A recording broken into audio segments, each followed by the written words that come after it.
All right, so let me do the official welcome to the Unity of Livonia Course in Miracles Study Group.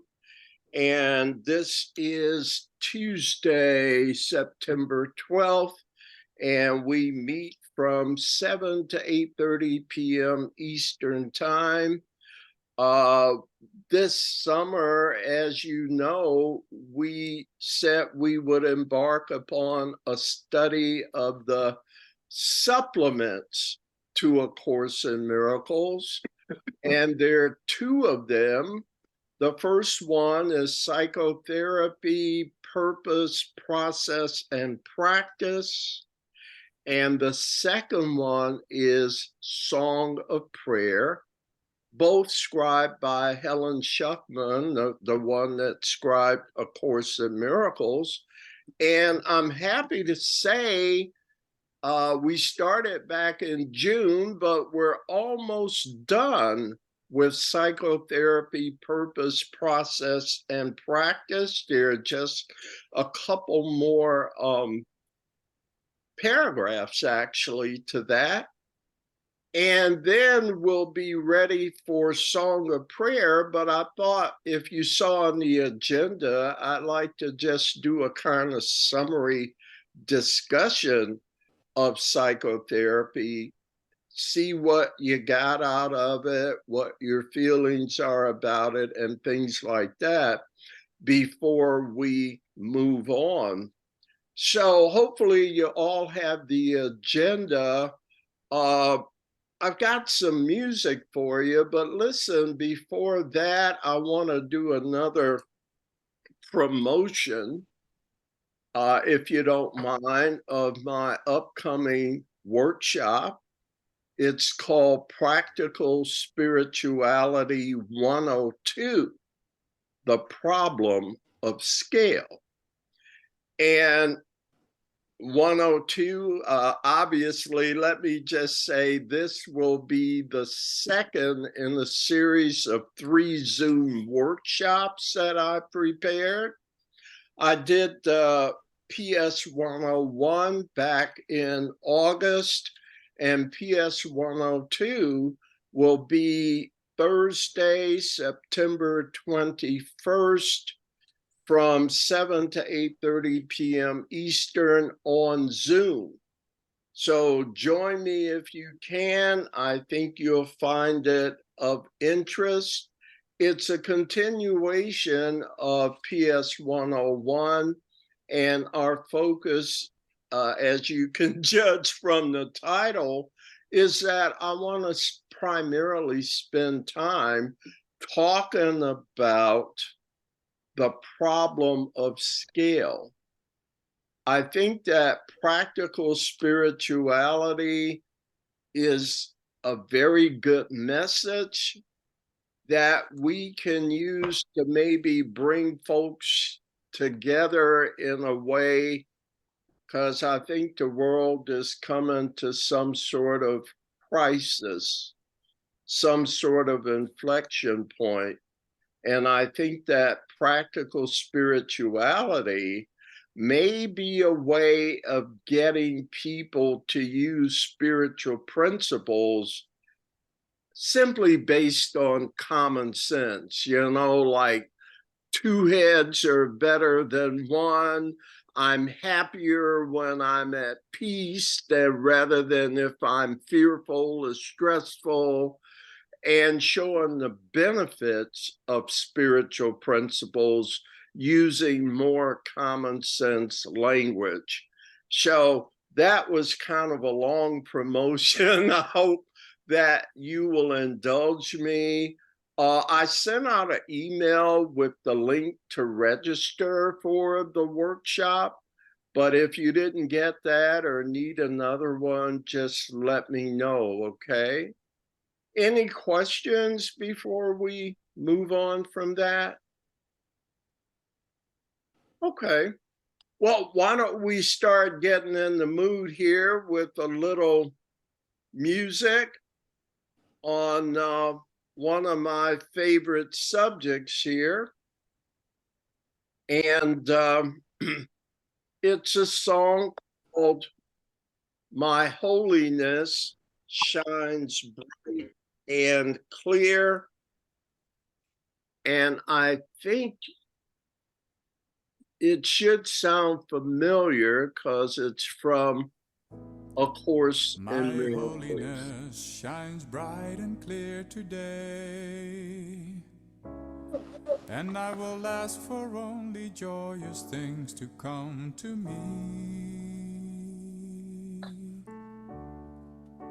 Today I wake with joy, expecting but the happy things of God to come to me.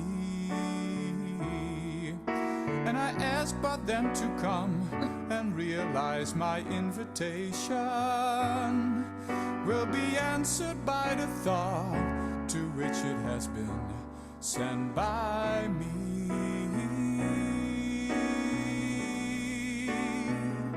Yes, by me.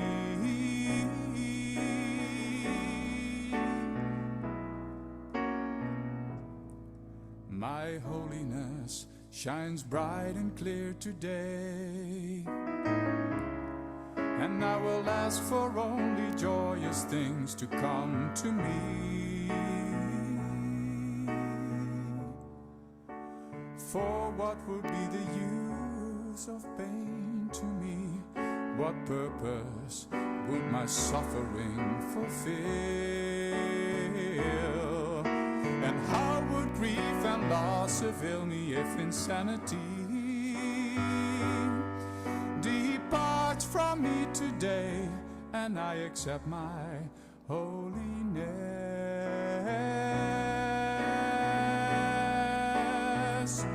my holiness.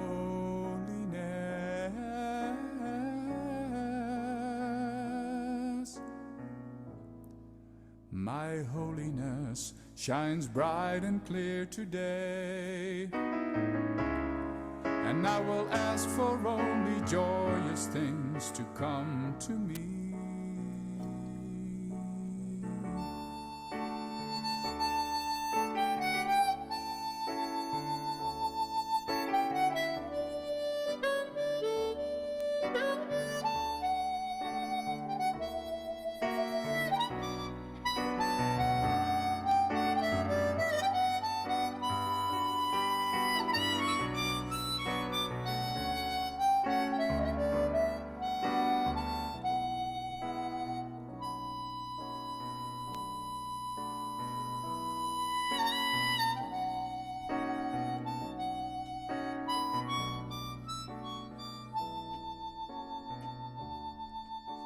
Today I wake with joy, expecting but the happy things of God to come to me. And I ask but them to come and realize my invitation will be answered by the thought to which it has been sent by me.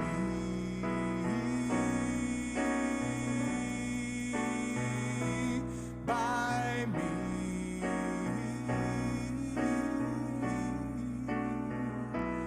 By me.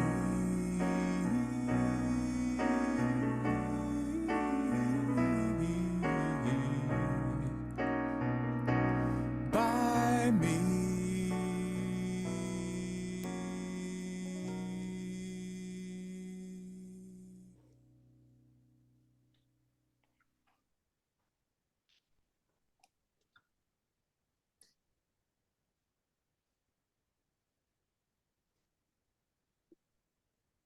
All right, so was that okay? Right. Yeah. You know, on Monday, we started on ACIM Talks on Monday night. We just started a 44-page writing by someone. He's called the ACIM Master Teacher. And the writing is a comparison of A Course in Miracles and the 12-step program. Master teacher's real name is Charles Anderson, and he founded A Course in Miracles community in the Wisconsin Dells back around 1992. And he maintained that until his death in 2008. And since he passed away, the community's just kind of fallen apart in that.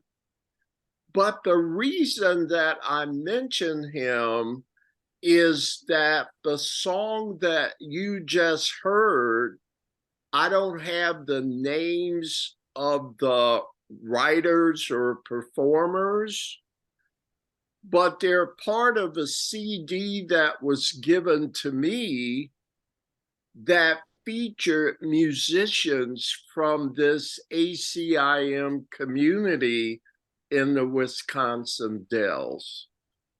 So I don't know exactly who wrote that song or sang it, but it was part of some music given to me that was performed by musicians at it's called the Endeavor Academy. Have any of you ever heard of it? No?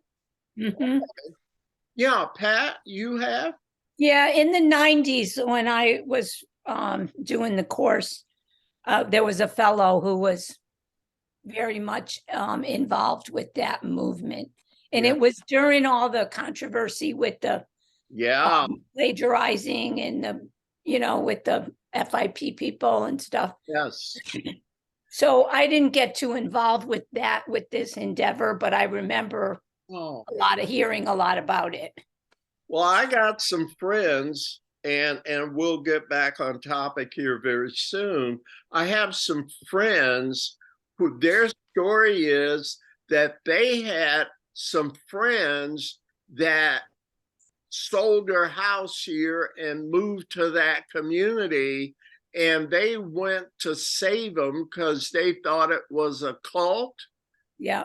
And they ended up loving it too. Master wow. Teacher's Place. So, and you're quite right. If some of you've heard about the litigation over copyright to A Course in Miracles, the Endeavor Academy was part of that. As a matter of fact, the Endeavor Academy published their own version of A Course in Miracles. And really, it's that litigation that led to the course, pretty much all of it, except the supplements, being part of the public domain. In other words, the Foundation for Inner Peace lost their copyright to A Course in Miracles. So anyhow, maybe that's more than you wanted to hear about the song, but except to say, if you want to read more about My Holiness Shines Bright and Clear Today, you can check it out in lesson 285 in the course. That is the title of that lesson. So if that's gotten us properly ready, why don't we get started and finish up psychotherapy, purpose, process, and practice. And we were in the very last section of psychotherapy practice, and that last section was called the question of payment. And in our books, it starts on page 22. Now, we read through paragraph 5. Tonight, we've got to do 6, 7, and 8. But what's Jesus saying so far about the question of payment? Just to do a quick review. Hello? Not that I'm surprised. Oh, hi, Jan and Linda. If I didn't say hello, welcome. Thank you for Hello, being thank here. you. You too, Janet. The question of payment, because the very first sentence says, no one can pay for therapy, for healing is of God, and God asks for nothing. So what else does he say, though, about payment? To me, he says the therapist won't be paid, but the therapist will be taken care of as long as the therapist's motivation is to carry out his or her part in God's plan. So here, let me read this to you. It's sentence 2. Let me read 1 and 2. No one can pay for therapy, for healing is of God, and he asks for nothing. It is, however, part of God's plan that everything in this world be used by Holy Spirit to help in carrying out the plan. And then sentence 4, should the therapist need money, it will be given him, not in payment, but to help him better serve the plan. So I did a little homework on that tonight, and are we off to a good start about the question of payment? Anything else you want to say? All right. Well, without further ado, let's get our readers assigned. Hi, Sherilyn. I'm glad Hi, you're Jim. here. Good to see you. It's good to be here. Thank you. We're just getting started with Okay. reading. So is there anyone besides Jan who does not want to read tonight? Hilda, you feeling better for that, about that? No, Hilda? I like to defer to somebody else, please. Okay, so you're not reading. No. Anyone else not reading? All right. Reader 1, Gina. Number 2, Frank. Number 3, Pat. Number 4, Sweetie. Number 5, Ron. Number 6, Linda. Number 7, Sherilyn White, my sister down there in Yeah. Georgia. All right. Tell me what page we're on, where we are. We are starting on page 23, paragraph 6. In psychotherapy? Yes. Okay. Yes. In psychotherapy. Yeah. 23. Mhm. Okay. Is everyone there? We good? Gina, paragraph 6. One rule should always be observed. No one should be turned away because he cannot pay. No one is sent by accident to anyone. Relationships are always purposeful. Whatever their purpose may have been before the Holy Spirit entered them, they are always his potential temple, the resting place of Christ and home of God himself. Whoever comes has been sent. Perhaps he was sent to give his brother the money he needed. Both will be blessed thereby. Perhaps he was sent to teach the therapist how much he needs forgiveness and how valueless is money in comparison. again, will both be blessed. Only in terms of cost could one have more. In sharing, everyone must gain a blessing without cost. That's beautiful. It says, whoever, I'm in sentence 5. Well, maybe I should back up. Sentence 2, no one is sent by accident to anyone. Did you know that? And therefore, no one should be turned away because they cannot pay. But that's in the vernacular of psychotherapy and the transactional healthcare type relationship, isn't it? But isn't that a little broad? No, sentence 2, no one is sent by accident. He didn't say to a psychotherapist. Jesus says to anyone. Now, that's a big deal to me. There are no accidents. I would say it's God's purpose for me to see the therapist.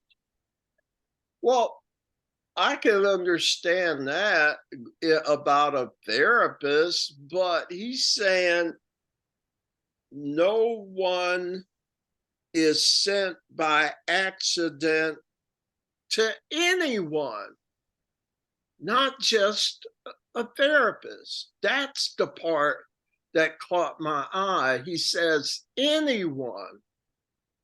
And Frank, I think you started out saying it with there are no accidents, right? And that's what I said, yes.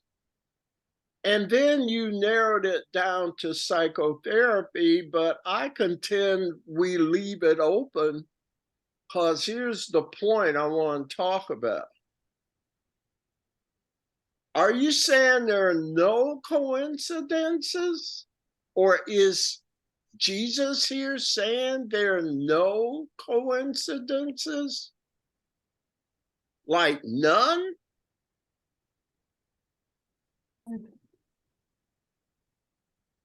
That's kind of the way I'd look at it.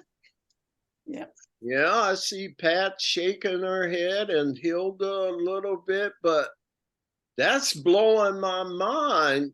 What sort of being does that mean? That something's in control of everything? Yeah. Fine. I mean, everything? Yep. Yes, I would everything. take it that way. Okay, so how super would an entity have to be to manage everything? Omnipotent, omniscient, omnipresent. That about covers it. I love you, Patricia. I do. And that's kind of the broader point I'm trying to make. To me, as we've gone through psychotherapy so far, it seems like a specialized application of the course as a whole. Yes. And last night on ACIM Talks, we started this study of a comparison of A Course in Miracles and the 12-step program. And from I think we only did 8 pages, but so far it's starting to sound like 12 steps is another specialized application of A Course in Miracles. It's just a little narrower in its focus.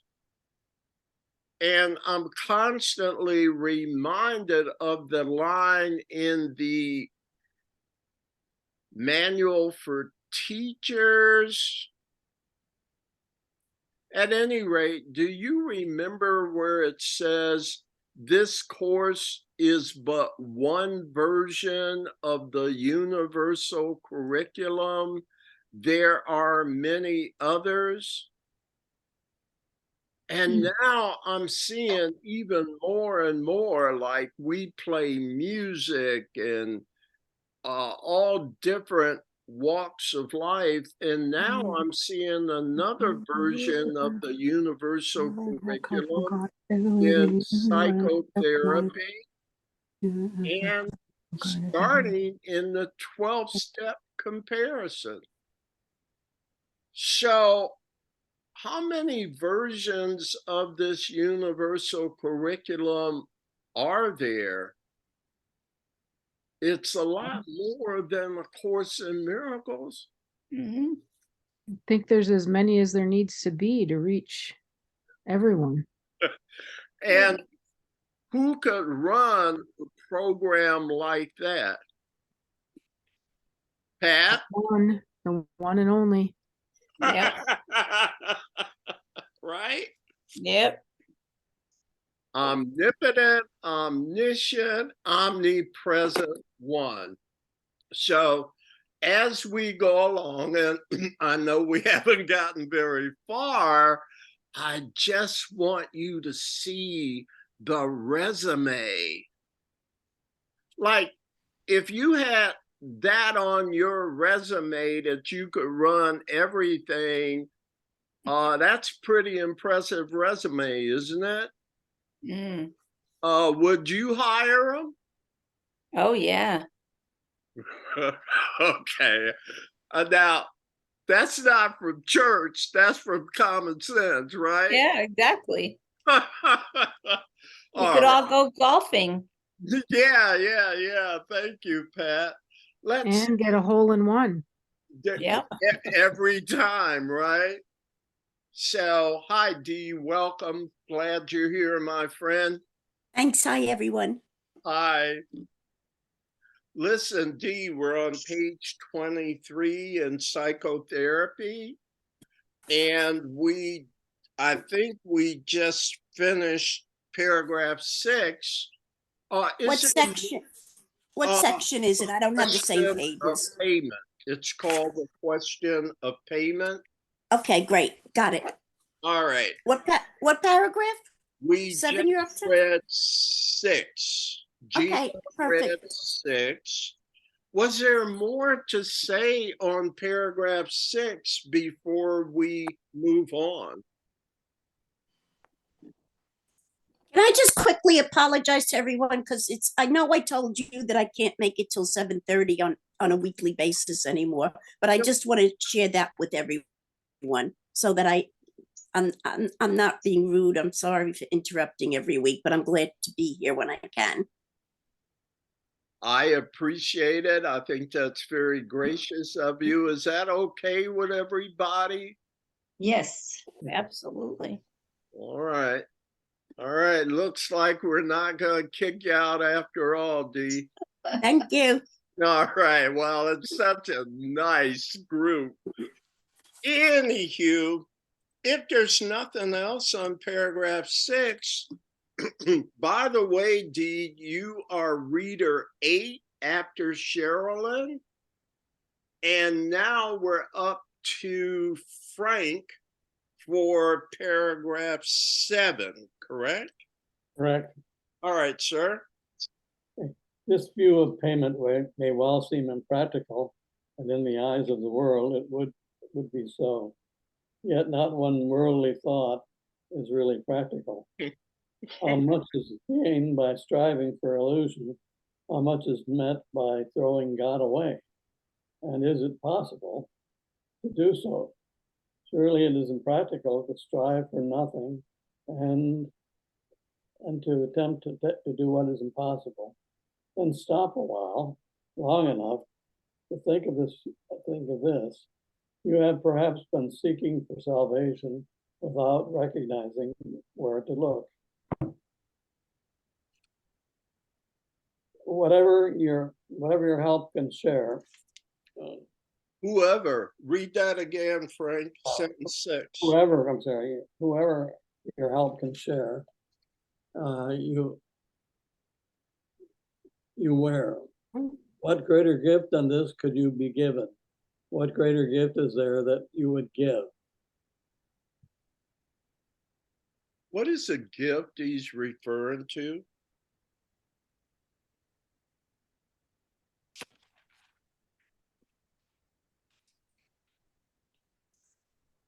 Hello? I mean, Forgiveness. yeah, the gift to me, broadly stated, and certainly you're there, sweetie, is participation in the plan. Like, how many psychotherapists would have the idea that, oh, I'm not going to see them if they can't pay? Like they just showed up at random with nothing to offer. Didn't Jesus just go through what they must have something to offer, or they wouldn't have shown up? This stuff isn't at random, as though it's an accident. So if they're showing up, they got something for you. Money isn't the only thing of value, except in illusions. So the gift is the encounter to me. What do you think from reading paragraph 7? Whoever asks your help can show you where you should be looking. Wasn't that the previous sentence? Yep. You have perhaps been seeking for salvation without recognizing to look. Whoever asks your help can show you where you should be looking. Yeah. What greater gift than this could you be given? What greater gift is there that you would give? Okay. Let's finish this up then and kind of put this puppy to bed with a summary discussion. Frank, you just read, so Pat, would you do paragraph 8? Yes, I will. Great. Physician, healer, therapist, teacher, heal thyself. Many will come to you carrying the gift of healing, if you so elect. The Holy Spirit never refuses an invitation to enter and abide with you. He will give you endless opportunities to open the door to your salvation, for such is his function. He will also tell you exactly what your function is in every circumstance and at all times. Whoever he sends you will reach you, holding out his hand to his friend. Let the Christ in you bid him welcome, for that same Christ is in him as well. Deny him entrance, and you have denied the Christ in you. Remember the sorrowful story of the world and the glad tidings of salvation. Remember the plan of God for the restoration of joy and peace, and do not forget how very simple are the ways of God. You were lost in the darkness of the world until you asked for light, and then God sent his Son to give it to you. How else would you receive it here in the illusion? It says, God needs your eyes, your ears, your legs, your arms to save the world. Okay? It doesn't just one day and something supernatural changes everything. I think the plan is to let the supernatural occur naturally so as not to attack you. So when you see a brother that you would disdain, take another look. It may not be what you thought it was. As a matter of fact, it never is, according to this. One thing too that struck out to me in paragraph 8, and I'll start at 4. He will give you endless opportunities to open the door to your salvation, for such is his function. He will also tell you exactly what your function is in every circumstance and at all times. And in that prayer we say all the time is, okay,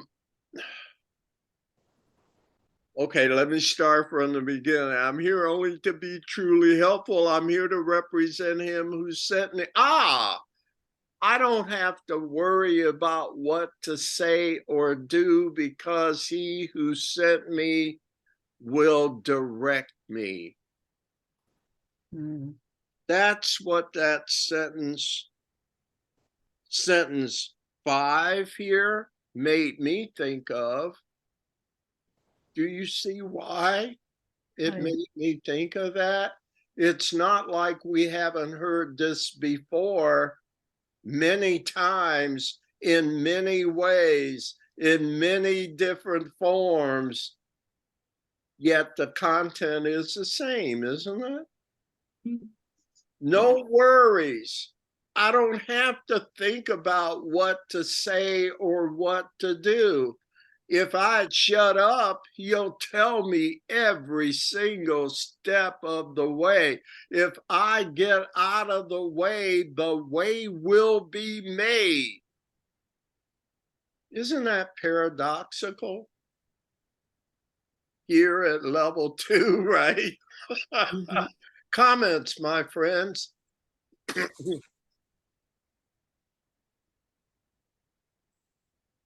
Speechless? I mean, that's okay. Comment, Frank. I told the group about 2 weeks ago about your reaching out to me when I was having some gas and GI problems. Yes, sir. And you asked me how I was. I wrote a paragraph about what I thought it was physically, but I thought it was actually more of a mental issue with me. And then you said to me, would I like to talk to you? And I said, well, I think I explained it. And then I said, no, on second thought, yes, I would like to talk to you. Yes, and I remember. One number you called me, and we talked for about a half an hour. And you were very supportive, and also gave me told me about a paragraph in the course that I've read many times since. And it was me too. I still read it. I know the one you're talking about. I'd also written it down or checked it off at one of our previous meetings here. But I thought in the process, you were being my therapist, and you're being my my leader here. Mm-hmm. And if you don't mind, Frank, would you share with the group your occupation? I was a psychologist for 40 years. Okay. So, boy, is that an honor to be called a therapist by a therapist, right? Yep. And yet, even for that accolade, I can't take it seriously, because Jim has become a communication vehicle for the real therapist. Right. So I'll tell a real therapist you said thanks, okay, Frank? I sure did. Thank you, sir. Thank you. Anyone else before we go to our summary discussion here tonight? Okay. You have it on the agenda, right? I just, oh boy, what did I do with my agenda? Do y'all have the agenda and the discussion questions handy? Summary discussion of psychotherapy process and practice. Somebody read it. Technical issues for me. I can't get to my agenda. Oh, yes, I can this way. What's the first question again? Did you enjoy this study? Why or not? Thank you. And I just found it. So, well, did you or what? Sure. So, should we take a trip around the room? Let's start with my friend, hold on, Pat. For however you were involved, was this a worthwhile study? Did you enjoy it? I did, as I usually do, but yeah, this was good. And it was good to do it with a group, a engaged group and people who had thoughts on this, that, and the other thing. But I always like it because, I don't know, I think the last quote that's to round it out says what it does for me. And it says, you were lost in the darkness of the world until you asked for light, and then God sent his son to give it to you. So that kind of wraps it up for me too, because it tells me that sometimes maybe I am the therapist, and most of the time all of you are the therapist. And so when we come together and share something truthful and spiritual and godly, For sure. that's therapy. Yeah, for sure. And it works. Yeah. And you've been through this study before, right? Yeah, a couple times, but it's another year later, so I don't remember everything, but I think the gist gets in there somehow, Mm-hmm. Thank you so much. Is there someone the first time through that might like to? Hilda, I see your hand there. Yeah, well, I shouldn't say because I did read it beforehand, but it's pretty heavy as far as I'm concerned. So, and it was helpful Yeah. understanding some of the way the course looks at things. Yeah. And I'm with Pat really that that last sentence, last two sentences, or the statement actually kind of sums it all up, to say that the idea is of me being involved in learning about the Course of Miracles and spending time with it really was a search, and that search became the basis for my need to find something, and so there it is. Yeah. Yeah. Listen, somebody turn to lesson 358 in the Course in Miracles for me and read the lesson title. It's a long title, but somebody just read the title. Lesson 358. I have it. Yeah, Linda. No call to God can be unheard nor left unanswered. All of this I can be sure. His answer is the one I really want. So here Jesus says, you were lost in the darkness of the world until you called me. No. Right? Yeah. Because no call to me can be unheard nor left unanswered. But of this you can be sure, my answer, it may not look like the answer, but it's the one you really wanted. Could you read that again, Linda? Did I say it right? No call to God can be unheard nor left unanswered. All of this I can be sure. His answer is the one I really want. Okay, I'm sorry. I thought it used to say but of this, but that's fine. Not It nitpick. said and, it says and. And of this you can be sure. So maybe I've been answering your prayer, every prayer the whole time, Right. but you didn't see the answer.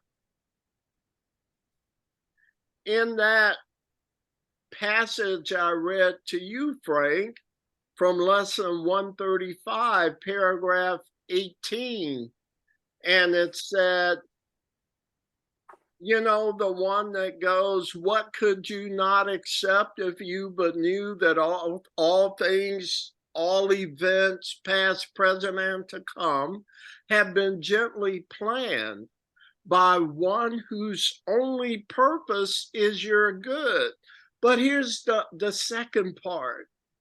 Perhaps you have misunderstood his plan.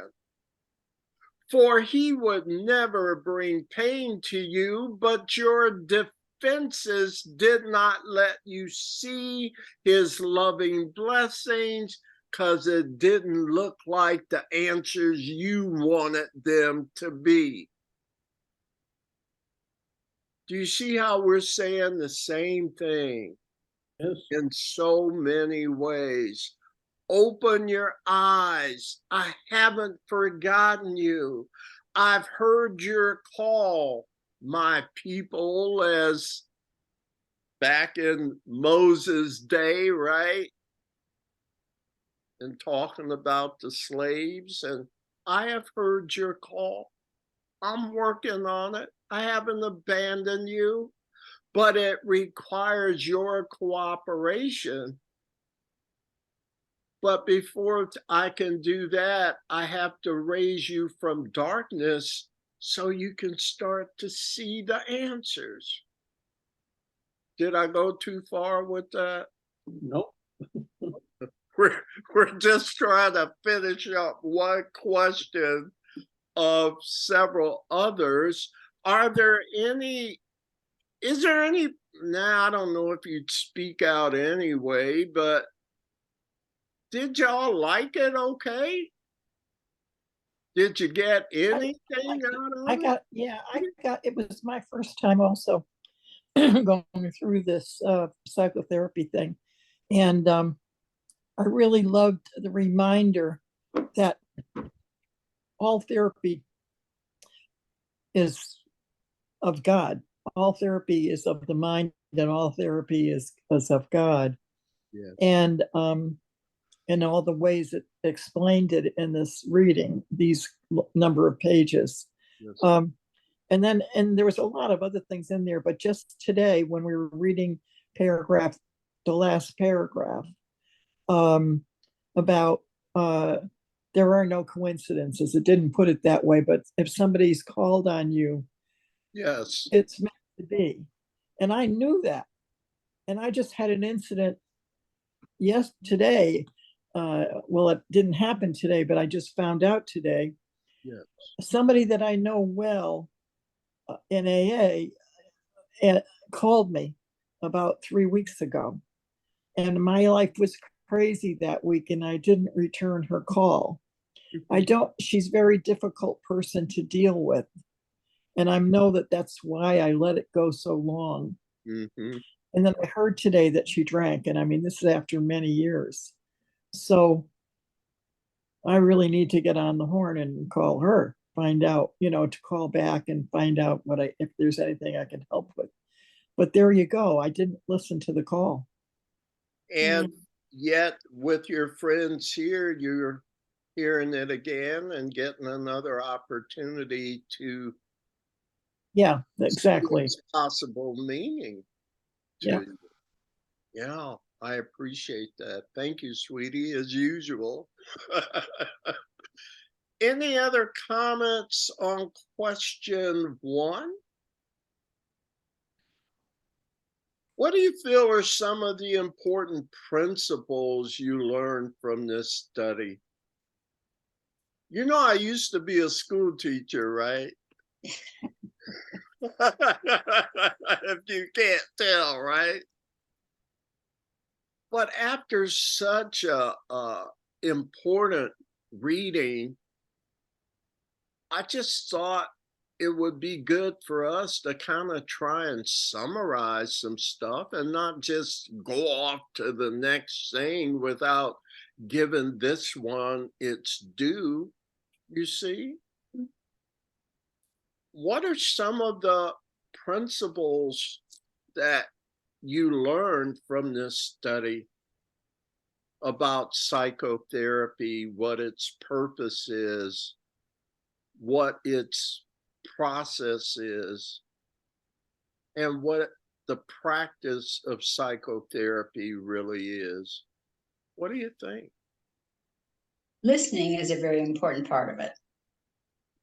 And is there something in particular in that, something Jesus said there, or something that stands out? There That, may be, that's why it's important to listen to see what you can whoa, pull out of it. yeah, I feel you on that. That was good, sis. All right. Yeah. So I think listening can be underrated. Yes. We all think it's so good to talk and Yeah. talk, and even when we're supposedly listening, Yes. Good quite point. often we're thinking more about what we're going to say next instead of listening. Mhm. Good point. Not all of us, and not all the time, but some of the time, and some of us. Mhm. Good points by both of you, Sherilyn, for introducing it, and Ron to supporting it and giving it some more depth for us. Yeah, I'm with you on that. Any other principles that came out of the study, Frank? I don't know if I got it from the course last night during an AA meeting. I said, when I'm judging, I'm coming from ego. And when I'm accepting, I'm coming from my spirituality. Yeah. And So I'm that, practicing accepting and not judging, and also yeah, correcting my thinking. It's a miracle to correct my thinking of judging. why does judging need correcting? Why is the idea of judging a problem? Me, I'm It gets in the way of the real work you need to do. Yes, it gets in It's the an way. attack. What else? It's an attack. Yeah. yes. Uh, it's an attack because you can't see truly when you judge. But fundamentally, why is judgment a problem for us? Because we don't know enough. huh? We don't know enough to judge Yes. anybody else. Yeah. We can't put ourselves in anybody else's shoes, even though we think we can, because we haven't lived their life in their situation with their circumstances. Yes. So So it's our, all an illusion. Yes. yes, It's simply not capable of judging. Do you remember back in the manual for teachers, there was something about what is judgment? And Jesus ended up talking about why you don't have the capacity to judge anything. And so that the solution, the gift that you can receive, is to give up judgment, because it's something you're incapable of anyway. Who taught you that you could judge, that you were capable of judgment? The world. It's the same people that said the earth was flat. I'm not mad at them, but I no longer take what they say as gospel truth. And if we were honest, as we become as teachers of God, isn't that a characteristic of a teacher of God? If I was honest, I would have realized I'm incapable of judgment just through common sense. Yeah. I can't be everywhere, see everything, know what everything means. So how can I judge?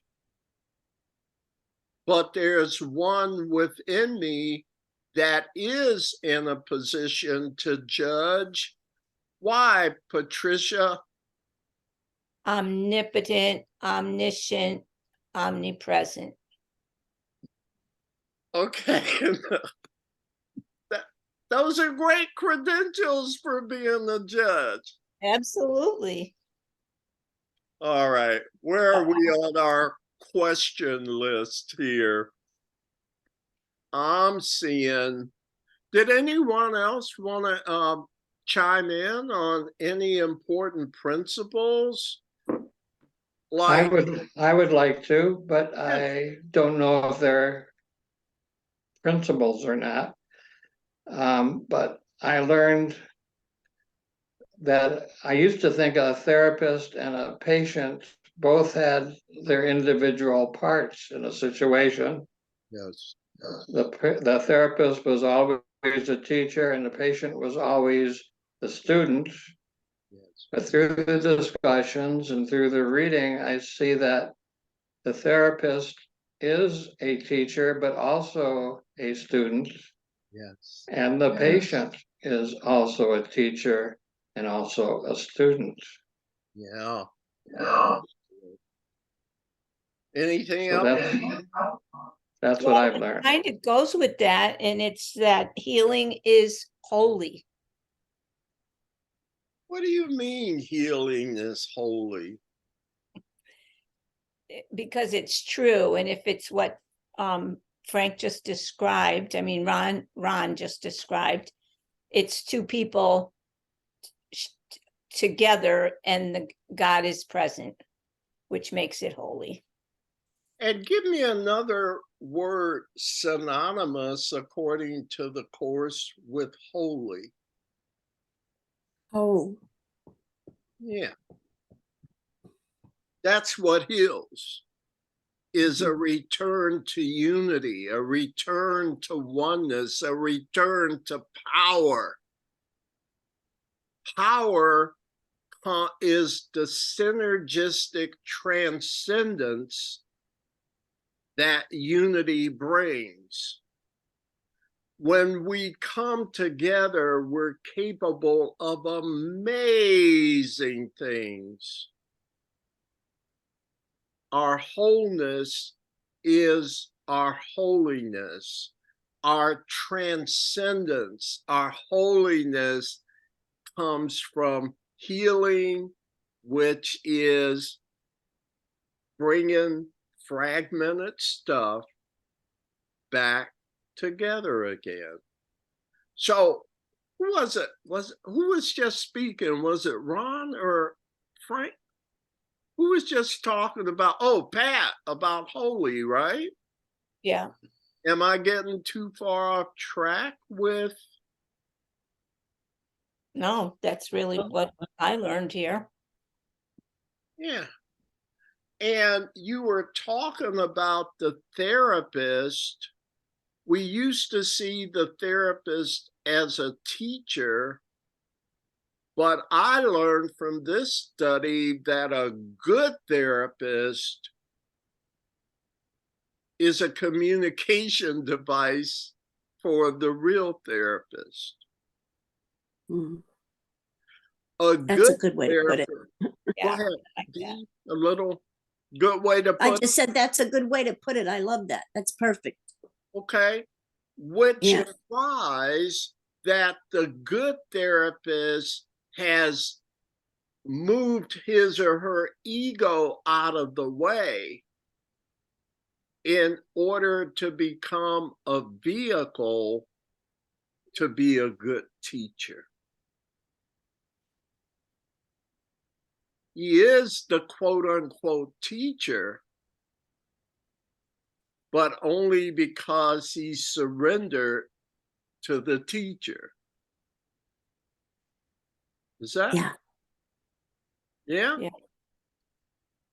That's powerful. Mhm. I mean, not because I said it, but because it's a principle that came out here. The one that got me was the kind of the first statement that said all therapy is psychotherapy. You remember that? I Yeah. was shocked from the beginning.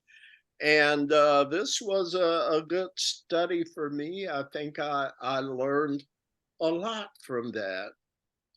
And what, if anything, can you take with you from this study into your daily life? Anything? One thing that comes to mind for me is psychotherapy comes from the root of psyche. To me, that means healing of the spirit.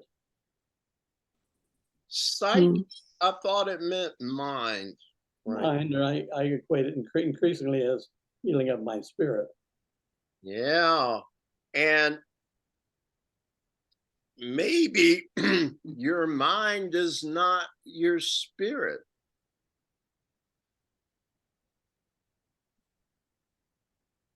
My perceptions are not of the truth. The only truth is what I get from God within.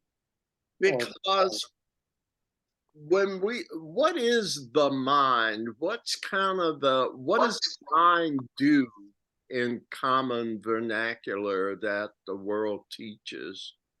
What is the ego. Hmm? It's the ego.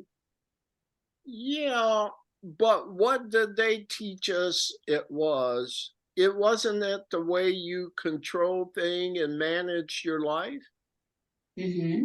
The way that you had to think your way to success in this world, and you had to, there were fear thoughts, and then there were love thoughts and everything in between, but it's your responsibility to use this tool to be successful in the world.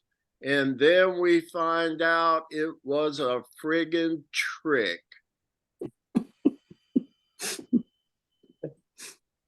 That is not the mind that leads to success.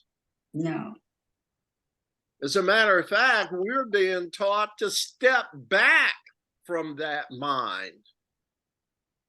Notice I didn't say get rid of it. I said step back. It does have its place. I can use my mind to remind me to go pay bills, to get up and go to work tomorrow, all right? What appointments I have on Thursday. I'm thinking of Eckhart Tolle. He calls that kind of clock time. Mm-hmm. But be involved with that only as needed. Don't use that one for real stuff. There's stuff like the universal mind. That's the one I'm finding out about. Have you noticed a lot of spiritual people and spiritual teachers say the same thing? Mm-hmm. Yep. What a coincidence. But you said there are no coincidences. So why does that happen? Because we all have surrendered to the same teacher and allowed that teacher to use our eyes, our ears, our arms, our legs, our mouths. So is it a surprise that we would sound kind of alike? Is it? Mhm. I think we're talking though about the language may be different, but the essence of whatever it is being said is the same. And notice even the language. I do not have to worry about what to say or what to do, because he who, what I just say will direct me, right? And I'll say it in the language appropriate to the audience. Right. So totally may not sound, Eckhart may not sound like Paramahansa Yogananda, or Sadhguru may not sound like David Hoffmeister, but our content is coming from the same teacher, and we have submitted ourselves and committed to being a vehicle for that teacher. So the teacher will tell us what form is appropriate. We don't have to do anything. We don't have to worry. We can be carefree, because he who is with me will direct me. No worries. Or would you like to worry and think about it and stuff all the time? No. I have. How are we doing here? How can you use the principles in your everyday life? And I'm trying to pick on somebody that hasn't said much. Hello, I know you're out there. Don't make me start scanning the screen. I'm safe. I already talked too much. All right, Gina, Yes. how can you use are there any of these principles you might like to try to help with everyday life? I feel like the whole thing was just a reminder on how to incorporate it into everyday life, into these other portions of life that I maybe Yeah, segregate or separate from it. yeah, You know, hearing tonight about that every person is, or every meeting is intentional.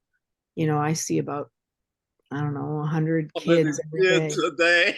Right. And how some of them I'm probably not showing up for, you know, but each one is an opportunity. Yeah, And they do keep coming back. I would just, yes, you've already noticed, and I was just going to say, be cautious that you don't move to the other way where, oh, I missed this last time, let me go grab them. You've already, it'll come again, and this time just don't miss it, but don't stress yourself out because you missed it before. By the way, we're in a mutual society. I always love your Zoom backgrounds there. You look good. I just wanted to say that. There you go. Those Thank you, waves. Gina. Jan is usually silent through. I'm gonna leave her alone, but boy, I need to pick on Linda. You usually have great stuff. What's up? Or did you get something to take into your everyday life, my friend? Linda? Well, the one thing that I don't know if anybody's mentioned it, but it's the therapist and the person who is seeing the therapist must be treated equally. So that brings me to, I will treat all people equally. So that's one principle, Yeah. a good principle to live by. You thought they were just a bunch of people before, not necessarily important, but I think you're gained an appreciation of the importance of every Everybody. action of everything. What could you not accept if you but knew that everything, all events, you thought they were something else? I'm talking to all of us.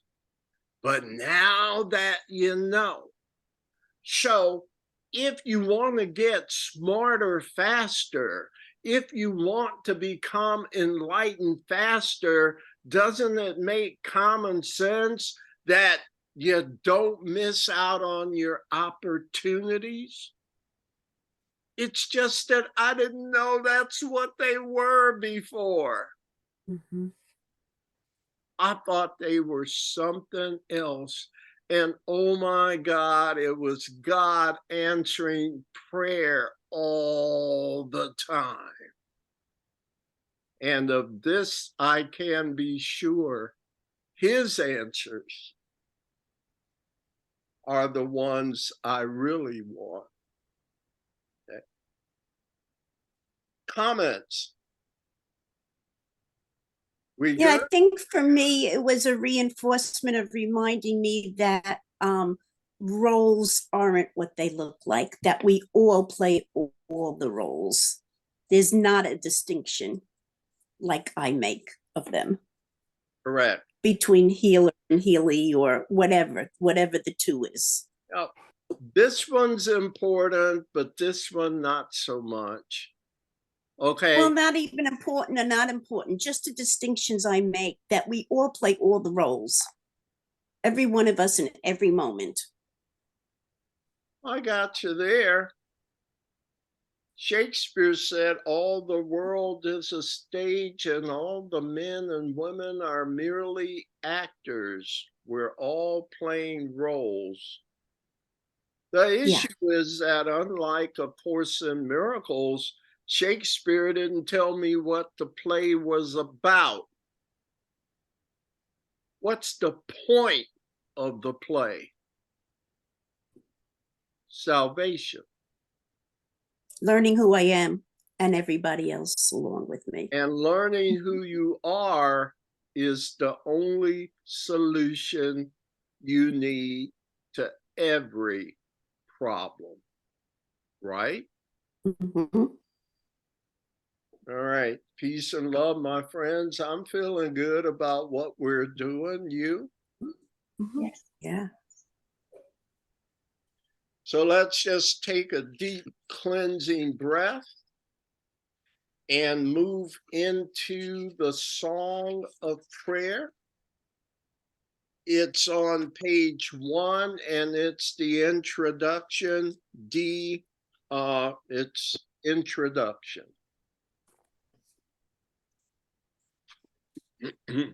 I believe Sweetie is our next reader. I'm getting there. All right, yeah. Absolutely. Introduction. Oh, here we are. Okay.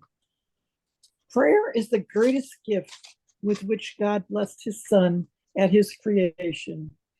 It was then what it was, it was then what it is to become. The single voice creator and creation share. The song the Son sings to the Father, who returns the thanks it offers him unto the Son.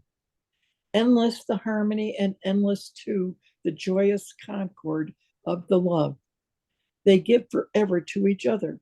And in this, creation is extended. God gives thanks to his extension in his Son. His Son gives thanks for his creation. In the song of his creating in the Father's name. The love they share is what all prayer will be throughout eternity. When time is done, for such it was before time seemed to be. Thank you, Sweetie. So we're into this next one. So lesson 194 says, I think it's 194. Love is the way I walk in gratitude. And it speaks to this sudden ongoing exchange of love that is the essence of what prayer is. By the way, was it 194? I'll check that while we talk. 195? Mm-hmm. All right. Thank you so much. You can forgive an old man, right? Sure. Yeah. 194 is I place the future. 195, love is the way I walk in gratitude. And do you see why this exchange made me think of 195? It's an ongoing exchange of love forever. Does that sound like non-dualism to you? Mm-hmm. Or is it sometimes an exchange of love and sometimes something else? Does it sound like monistic? Only one thing going on all the time, forever.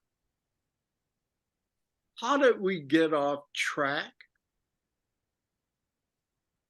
At any rate, that's what I got out of it. Pat, you had a comment too? Well, just that we wanted to be special. Why? You wanted your own separate heaven? Yeah, even the way you said it. Oh, we got the same forever and ever. I'm thinking, oh my God, how boring. Yeah. My human self wants it to be more. I'm thinking there's more when I have all there is. Yeah, who would want more than everything? Yeah, My it's crazy. ego. Well, what the heck? We're Americans, aren't we? Very good. Yes. Americans. I hadn't heard that one. Yeah, I got that from one of my kids. Yeah. Go with me real quick.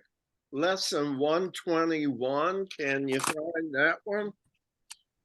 And I'll find it, may be in 122. Let's do 122. Yeah, 21, forgiveness is the key to happiness. But 122 says, forgiveness offers everything I want.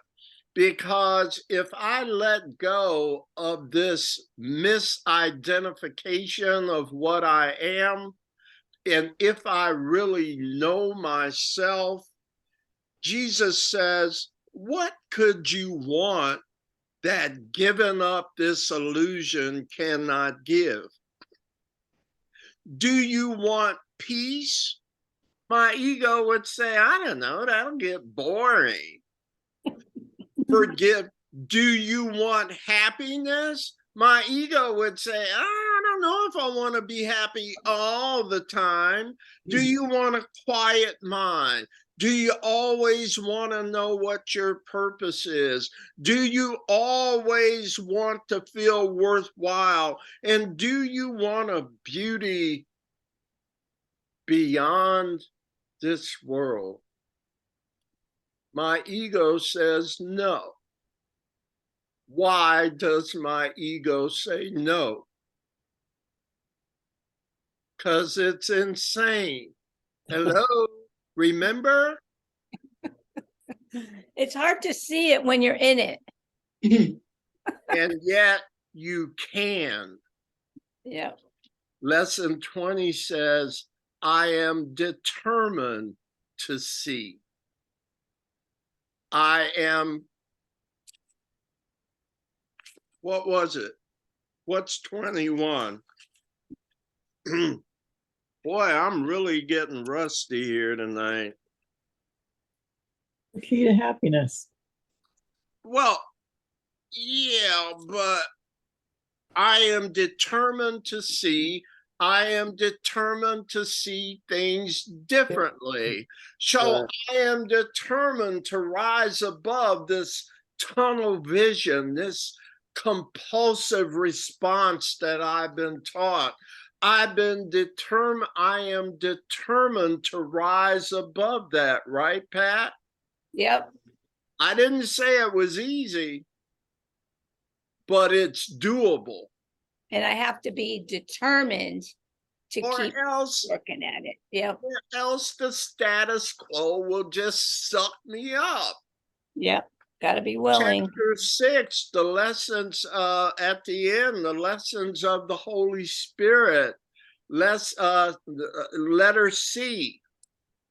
Be vigilant only for God and his kingdom. And if you're not vigilant for that here on level 2, the persistence of this illusion will just suck you back down again. Yep. You have to be determined to rise up and stay up, you see? Yeah. Anyhow, I think we got off from introduction to what is prayer. Thank you so much, sweetie. Ron, we're on paragraph 2. Yes, we are. Please. 2. To you who are in time a little while, prayer takes the form that best will suit your need. You have but one. What God created, one must recognize its oneness and rejoice that what illusions seem to separate is one forever in the mind of God. Prayer now must be the means by which God's Son leaves separate goals and separate interests by and turns in holy gladness to the truth of union in his Father and himself. So if you don't mind, let's finish this last paragraph and then talk about both of them together before we close. Linda, if you would read paragraph 3. Lay down your dreams, you holy Son of God, and rising up as God created you. Dispense with idols and remember him. Prayer will sustain you now and bless you as you lift your heart to him in rising song that reaches higher and higher still until both high and low have disappeared. Faith in your goal will grow and hold you up as you ascend the shining stairway to the lawns of heaven and the gate of peace. For this is prayer, and here salvation is. This is the way. It is God's gift to you. What's God's gift to you and me? Salvation. Salvation. Where's that word in paragraph 3? Sentence 4. And so it says, for this is prayer and salvation. And here salvation is in prayer. So I need to stay in prayer, right? Yep. But what if you only pray before you go to bed at night, and when you get up in the morning, or if you're really good at it, you pray in your prayer closet and stay in there a long time before you come out? Does that work? Well, not for me. You can't really separate your daily thoughts from what you think, what you're thinking, what you're doing, because God is there all the time with you anyways. So the prayer itself is just a name given Yes, to ma'am. the communication between yourself and God. That's And great that is insight, one- Hilda. I agree with you. Mm. Don't you see the trick is I can't be in the state of prayer sometimes. All or nothing. It's nice to have a prayer closet. It's commendable. I'm not dissing it. But the benefits of it is when you can be in prayer in that state in the background through all of your daily activities. Do you see that state can be done 24/7, even though you still maintain official times for it? You're just like you get in the zone and you stay there 24/7. Does that mean you shouldn't go out in traffic? That you shouldn't run your errands? That you shouldn't take care of your kids? No, you can multitask very well. We are amazing creatures, but in the background, it's the stand in prayer that will direct my trip to pick up the kids, that will keep me in the right frame of mind when I'm in the bank line. You see? So we're obviously going to talk more about prayer later, but I'm starting to see, and I just started, that we're going to be talking about a 24/7 activity, not a ritual, right? Yeah. Yep. All right, my friends, I think we've reached the end of our session tonight, and I don't mean to bore you. I don't like to ask for payment every time. So can you just build that into, oh, thank you, Patricia. Thank you. I don't know, Gina? Sherilyn, you're kind of not there. That's better. Thank you so, Gina, all of you.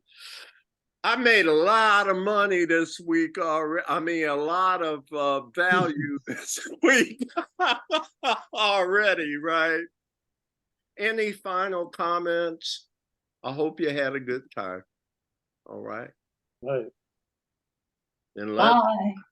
let's bring in the Thank you, Jim. closer. Thank you, Ron.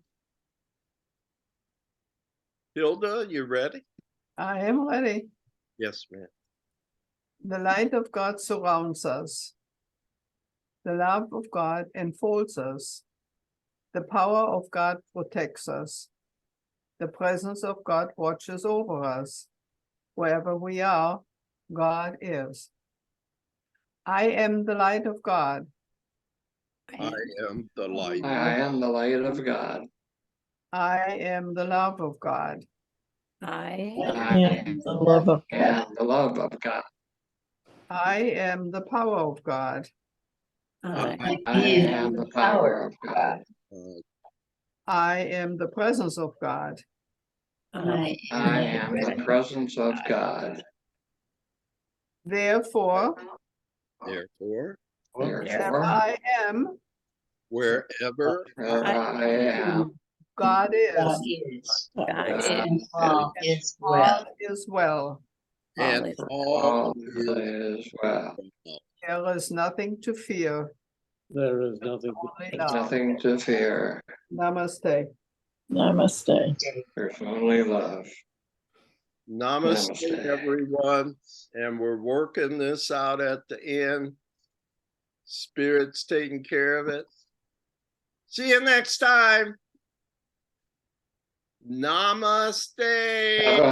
Namaste. Namaste. Have a blessed week, everybody. Thank you, Jim. Frank, always good to Thank see you. you. Thank you. You're welcome. See you Bye-bye. soon. Bye-bye. Be well.